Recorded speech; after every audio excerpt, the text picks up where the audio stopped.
Assalamualaikum warahmatullahi wabarakatuh. Perkenalkan, nama saya Abdul Saad, MPM 1840302052 dari lokal A2B. Di sini saya akan menjelaskan tentang arus medan magnet dan kumparan dari mata pelajaran praktikum fisika. Selanjutnya, pokok yang saya akan membahaskan yaitu pendahuluan atau pengenalannya, alat dan bahan yang digunakan, prosedur dan langkah kerja, data hasil percobaan, dan analisa dari langkah kerja data hasil percobaannya. Oke, selanjutnya pendahuluan atau pengenalan. Medan magnet adalah ruang di sekitar magnet yang menjadikan benda-benda tertentu mengalami gaya magnet. Sumber medan magnet yang paling awal dikenal adalah magnet permanen. Sekarang ini sumber medan magnet selain dari magnet permanen banyak sekali jenisnya. Salah satunya sumber medan magnet lainnya adalah dari aliran yang arus mengalir dalam kumparan. Sumber daya medan magnet dibedakan menjadi dua, yaitu medan magnet statik dan sumber daya medan magnet dinamik.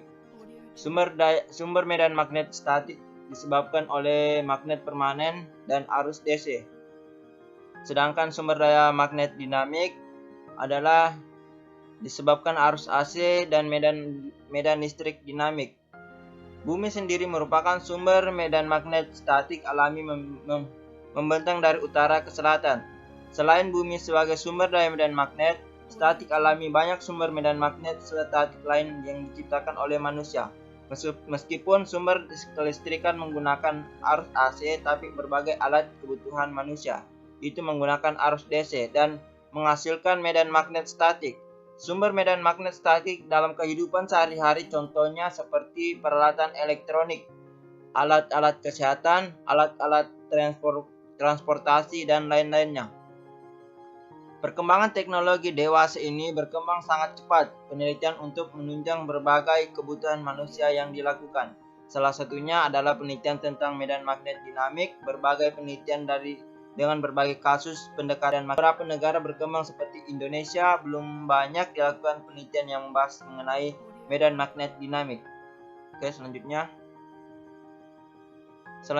namun ada juga penelitian tentang pemantauan medan magnet dinamik. Contohnya penelitian yang dilakukan tentang medan magnet dinamik adalah dengan menganalisis secara mendalam tentang medan magnet dinamis dan generator untuk mendapatkan desain ideal untuk digunakan untuk power generator angin ukuran kecil.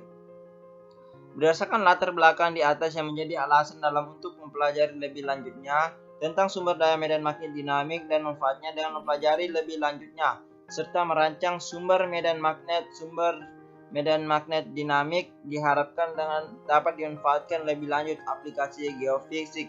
Aplikasi pemantauan sumber daya medan magnet dinamik ini dirancang sebagai pengembangan identitas anomali magnetik lapisan tanah dalam mengetahui medan magnet dinamik yang dimiliki berbagai lapisan tanah.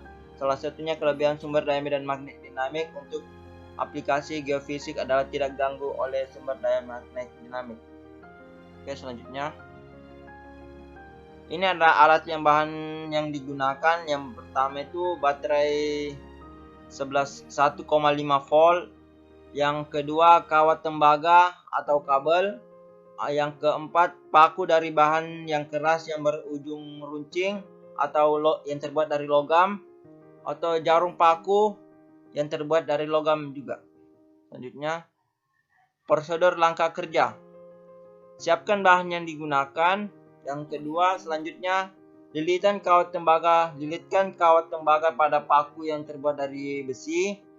Selanjutnya, sesudah itu melilitkan kawat tembaga pada paku lalu menjadikan kumparan, lalu berikan tegangan sumber sebesar 1,5 volt dari baterai. Yang keempat, kemudian amati apa yang terjadi ketika lilitan kawat tembaga pada paku yang telah diberikan tegangan sumber sebesar 1,5 volt yang kemudian didekatkan dengan jarum paku yang berbahan logam. Perhatikan dan berikan data hasil percobaan serta berikan analisa. Baik, ini adalah bahan-bahan yang saya gunakan untuk membuat arus medan magnet. Yang pertama ada besi, lalu ada baterai 1,5 volt dan ada kabel tembaga. Ini yang saya sudah buka ya dari kabelnya, dan besi kecil. Baik, di sini saya akan merangkainya. Baik, di sini saya sudah melilitkan kabel tembaganya di paku. Baik, di sini saya akan mengoneksinya ke plus minus.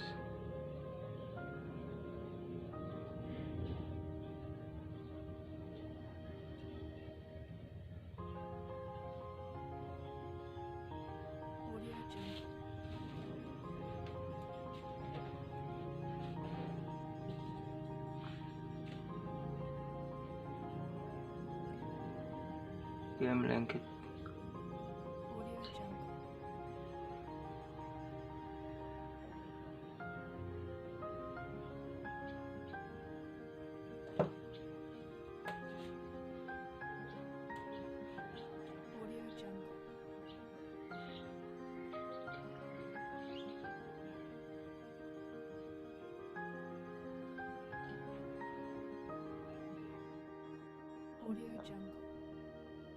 Data hasil percobaannya yaitu sumber tegangan yang diberikan oleh atau baterai 1,5 volt.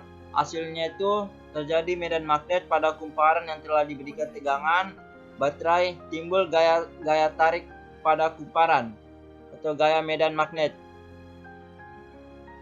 Selanjutnya, analisa datanya itu dari data hasil percobaan dapat dianalisikan bahwa apabila kumparan atau lilitan yang diberikan sumber tegangan dari baterai 1,5 volt, maka akan menimbulkan gaya medan magnet, namun lebih banyak lilitan dari kawat tembaganya, maka lebih besar gaya tarik medan magnetnya. Ketika kawat lilitan tembaga ketika kawat lilitan tembaganya kecil atau sedikit, gaya medan magnetnya lebih kecil atau melemah, maka arus yang mengalir ke konduktor atau kawat yang akan menimbulkan gaya medan magnet akan menarik paku jarum logam yang didekatkan pada kumparan tersebut dari sudut tegangan pada tekanan. Ini adalah daftar pustakanya yang saya mengambil materi dari link ini tersebut. Sekian dari materi saya. Assalamualaikum warahmatullahi wabarakatuh.